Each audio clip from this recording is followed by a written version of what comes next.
কাল কিয়ামতের দিনটা বড় ভয়ঙ্কর হবে, এত ভয়ঙ্কর বন্ধু।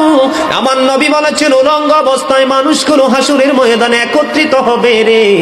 ও বন্ধু, প্রত্যেকের কবর থেকে ওই হাসুরের ময়দানটা কমপক্ষে 50,000 বছরের রাস্তা হবে রে বন্ধু।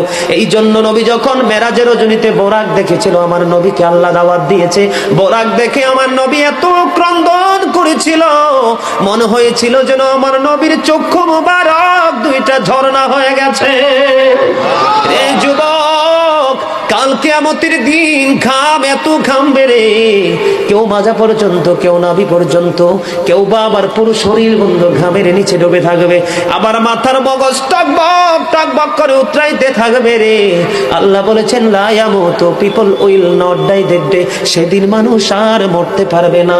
আল্লাহ বলেছেন ফিহা ওয়ালা ইয়াহইয়া, people will not be able to live that day, মানুষ সেদিন বাঁচতেও পারবে না।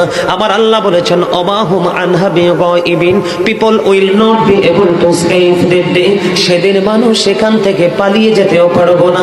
রে দুর্গাপুরের যুবক, হাদিস শরীফের মধ্যে এসেছে কাল কিয়ামতের দিন আল্লাহর আরশের ছায়া ছাড়া কোনো ছায়া থাকবে না। ওই কাল কিয়ামতের দিন এই দুর্গাপুরের যুবকগুলো চাইয়া দেখেন চাতক পাখির মতো বসে আছে। আমার কাছে এত সুন্দর লাগে রে যুবক, আমার হৃদয়টা ঠান্ডা হয়ে গেছে, কলিজা ছুঁয়ে গেছে তোমাদের উপস্থিতি এবং মনোযোগ।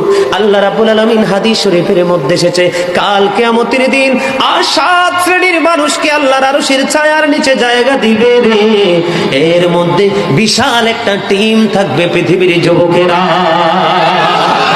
জোরে জোরে সুবহানাল্লাহ।